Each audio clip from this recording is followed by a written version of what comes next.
Salam Planter Indonesia. Assalamualaikum warahmatullahi wabarakatuh. Semoga para petani dan para planter semuanya dalam kondisi sehat dan selalu bahagia, dan Allah memberikan keindahan dalam hidup kita yang tanpa syarat apapun. Kali ini kita akan membicarakan sebuah pupuk dari pertanyaan sahabat The Brondol sendiri. Sebenarnya adalah, Pak Pendi, saya punya pupuk, ada pupuk misalnya urea A sama dengan urea B, itu kandungannya sama, tapi kok reaksi di lapangannya berbeda. Oke, itu pertanyaan pertama.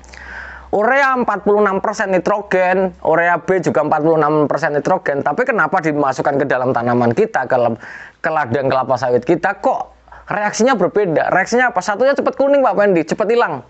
Satunya lagi kok bisa bertahan hijaunya lebih lama. Padahal dalam sebuah hamparan, jenis tanah yang sama, dengan mekanisme pemanenan yang sama, dan yang menjadi fatal lagi adalah pemilik yang sama.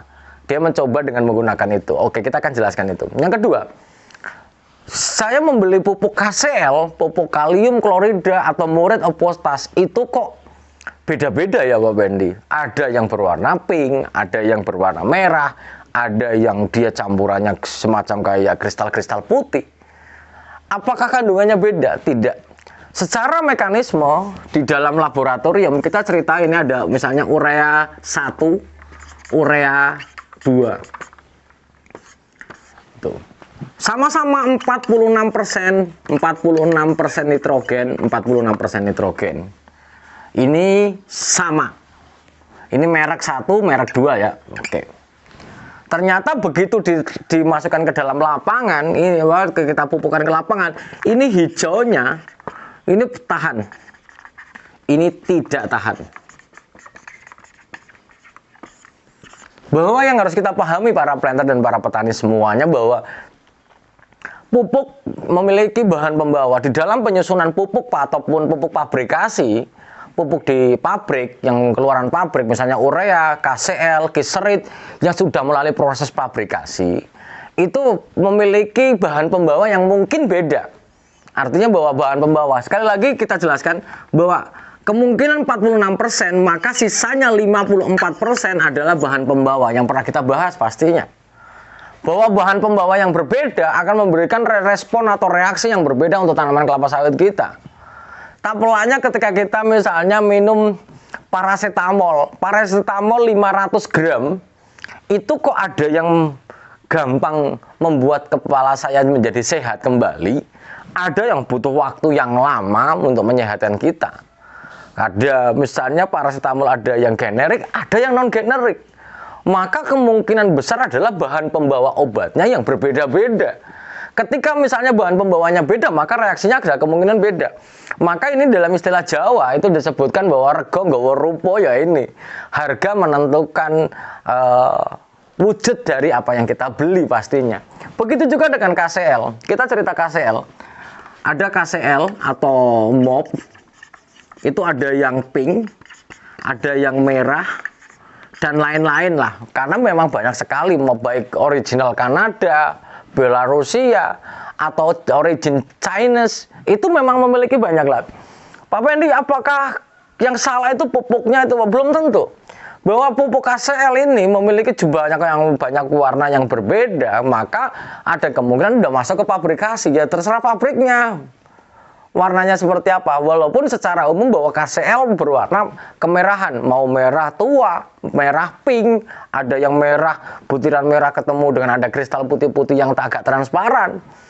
Sama-sama ketika kita kita masukin ke lab, ke laboratorium, hasilnya juga sama, 60% K2O misalnya. Tapi kok reaksinya berbeda? Kembali lagi, bahan pembawanya berbeda.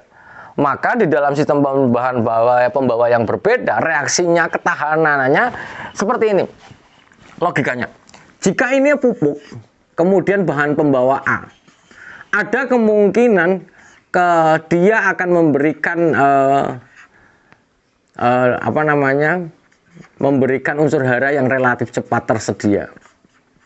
Ini ada nitrat misalnya. Ada juga misalnya di daerah yang dataran ada amonium misalnya, seperti itu. Bahwa dia akan memberikan kecepatan yang dibutuhkan tanaman dalam waktu yang cepat. Itu bahan pembawa A. Bahan pembawa B ini A, ini B, bahwa ini akan NO3-nya atau nitratnya misalnya ini yang ada juga amoniumnya, maka diberikan secara pelan-pelan karena bahan pembawanya beda. Maka ada reaksi di dalam tanah, ada yang sangat cepat ketika kita berikan.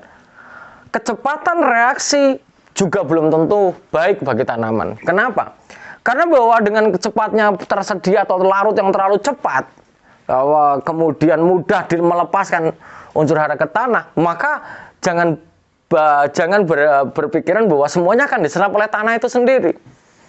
Dengan pemberian pupuk yang mudah rilis, maka efeknya misalnya urea, maka dia akan mudah menguap pastinya.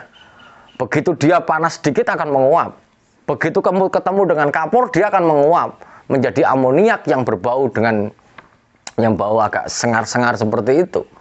Maka para petani dan para planter semuanya ada kemungkinan bahan pembawa yang beda, maka kecepatan reaksinya berbeda. Itu yang pertama. Yang kedua, bicara tentang KCl pun sama. Karena bahwa KCl yang bagus itu seperti apa? Kalau saya tetap berpikiran mau baik pink, mau merah campuran tetek bengek gitu. Yang penting bahwa tingkat kelarutannya yang tinggi. Karena bicara tentang KCl adalah bicara tentang pupuk yang dengan harga yang relatif agak mahal.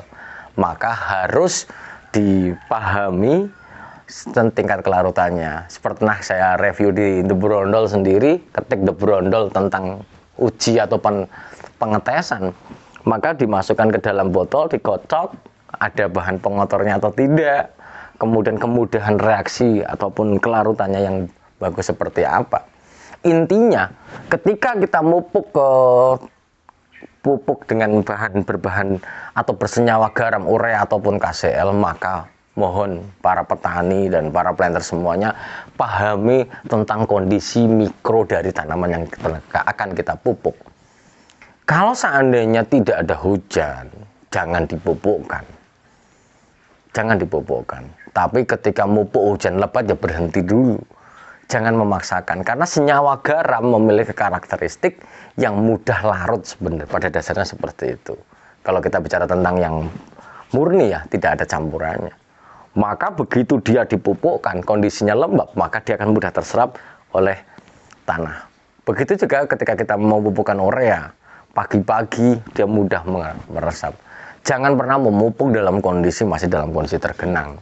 Karena bicara tentang kontak, tahan tidak tahan, ataupun bicara tentang pupuk bersenyawa garam, yang pasti adalah kondisi lapangan akan menentukan proses penyerapan unsur hara dari pupuk yang akan diserap oleh tanaman itu.